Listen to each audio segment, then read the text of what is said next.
Today, we're going to be talking about Cardano's latest and greatest hit, and that is contingent staking, or better advertised as possible KYC staking. First things first, if you want to not KYC and stake your ADA, you can do that at the Jack stake pool. You can also do it at every other stake pool on Cardano currently. Let's get that out of the way. I'm going to try to hold off on my biases in today's video and just give you the information and let you try to form your own opinions today, as well as share with you some critical viewpoints from other people in the Cardano community, including Charles Hoskinson, on this matter of contingent staking. And first, let's go over the overview of what is contingent staking and why should you be worried about it, or why should you know about it, or maybe benefit from it, or whatever you may assume this can mean for you. So let's watch this short video. Right now, when you want to be a stake pool operator, you register a stake pool certificate on chain, and that's that. And then people can delegate it to it, and these are push transactions, meaning that as an SPO, you don't consent to them. They just come your way until you saturate. Well, you can introduce a concept of contingent staking, and basically it's two-sided multi-sig. So how that would work is that if Alice wants to delegate to Bob's pool, Alice would send a transaction, it would be pending, and Bob, the stake pool operator, also has to sign that before they can broadcast that transaction as a legitimate delegation. Now, the idea is that there'd be a metadata payload, and Alice would provide some information to Bob, like a DID or something, for Bob to then feel comfortable. And then Bob would actually have records about Alice.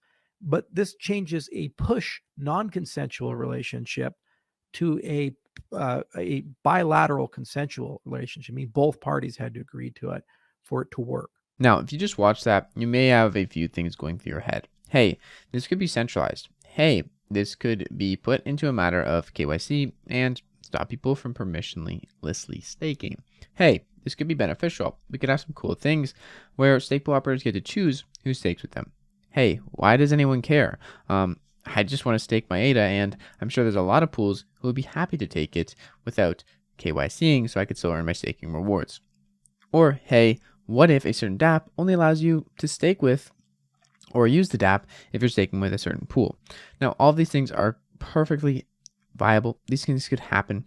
Maybe the dApps only allow people who are compliant with KYC or have provided their DIDs and shown that they're from a certain country. But to be honest, I want you to make your own decisions here and come up with your own ideas about what this could mean and what this means for you, and if you think this is a bad thing or a good thing. Then yes, at the end of the video, I will tell you my stance on it and what I think if you still care. First things first, Charles Hoskinson made that video, obviously, so you can see that he supports the idea. And when we go into the fact that you may not want to use a chain that has KYC support on the L1, but the rest of a mass adoption will want to use that, you'll see here that people did not agree with this tweet, did not agree with contingent staking. And with crypto like this, who needs the feds? Cardano is going full clown mode. Essentially, they are instating that Cardano is going into a fiesta where we don't care about permissionless anymore. At least that's what I got from the tweet. Then Charles responds, apparently people are having a difficult understanding that a decentralized protocol will have users who write software for the specific needs, regulated and unregulated. Then in response to that, we have you cannot KYC exist, or have KYC exist rather, on the layer 1 and still have any hope for an open permissionless system, but good to know that that's where you want to take Cardano. Another interesting insight to contingent staking is that the proposed change is to allow pool operators to choose whether they want to accept someone's stake. That's it. There's no KYC in the proposal like some are falsely promoting.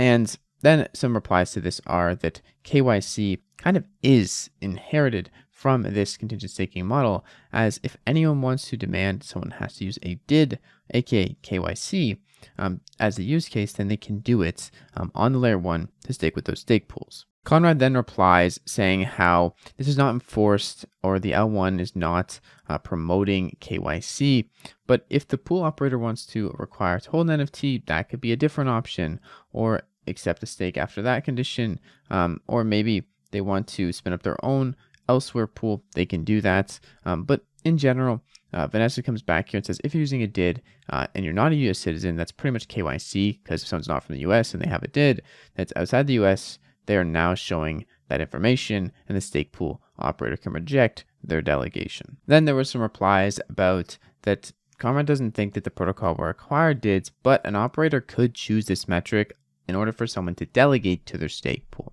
Or they could request that the staker send them a box of chocolates, if they could include that in a metadata.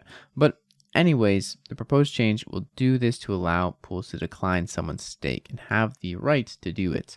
And then Vanessa replies, I 100% guarantee you that this will be abused and make Ethereum's OFAC woes look quaint. For those of you not aware, right now, staking on Cardano works in a pretty simple and also really nice manner. Anyone can stake, they can do it liquidly, it stays in their wallets. That's not going to change anytime soon. I don't think it's going to change at all. But what is going to change, or what could change, I don't know if this is going to be implemented, this is all in theory, that contingent staking would bring, is someone can stake to my stake pool right now, 1,000 ADA. Thank you, whoever this was. I greatly appreciate your stake, and I could use all the stake I can get, so I don't see why I would ever neglect stake at the moment. But I could see people were neglecting stake and complying with dApps to get more stake if it's abused and makes people want to become compliant with their US regulations or whatever regulations or place they reside in. However, with contingent staking, this 1,000 ADA, it couldn't be staked to me until I approved of it, or until I proved that it met a condition that I agreed upon. To me, this applies to more private staking, but that's the gist of it. And that is why people don't like it, because if this person wasn't from the US and I asked for their DID and I saw they weren't from the US, I could neglect them. And also, if I'm asking for this data and they provide it, I'm essentially KYCing them, and all these operators could then report that data to the government or wherever else, and kind of becomes a full circle to a lot of people where the government's now involved, it's not permissionless anymore, and things start to really go downhill. Now, by this point in the video, I'm assuming you probably have some opinions on contingent staking and how this affects you and how you think this could affect the protocol in total. You're either probably going to be on one side of the fence or the other. I myself could see a lot of the benefits here, but mostly I see a lot of downside that isn't really necessary. The L1, layer 1 Cardano, is to me supposed to be permissionless at all costs.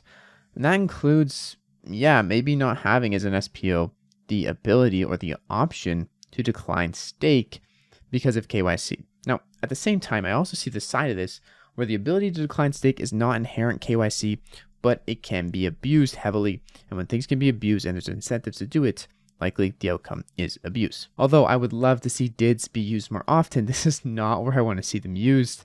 And I'm not afraid to KYC. I'm not afraid to share my information or, comply with regulations. But to a certain point, a lot of this seems like a deep, deep dive into territory we cannot come back from. And what I mean by that is kind of what Whale is saying here. Contingent staking would probably quickly lead to a situation where people from countries on OFAC lists can't stake, dApps not accepting transactions for people not staking with such pools, and eventually their transactions being censored out of blocks by such pools. Personally, Whale said, I'm a licensed pro in 5 different regulatory regimes. I'm not naive to regulations and its requirements, and it will need to find a place in crypto, but it should be on L2s and dApps and such, not on the base layer in the absolute part of Cardano which powers it, which is people choosing to delegate to validators or stake pools so they can mint blocks. This being affected by KYC enrolls a possibility of some pretty nasty things in my eyes, and I don't really think it's worth the ability it gives to SPOs to put all this risk on it. And we all know there are billions of dollars worth of people who don't like, and probably trillions honestly, crypto and what it enables as it takes power away from them. I'm not trying to get all grand theoretical and conspiratorial over here, but to me, this is not great. In the past, it could quickly go dark and not benefit anyone who wants to use Cardano as permissionless layer to transact. I do understand that many dApps right now, if they wanted to, they could force you to KYC to use them, but then they wouldn't really be a dApp.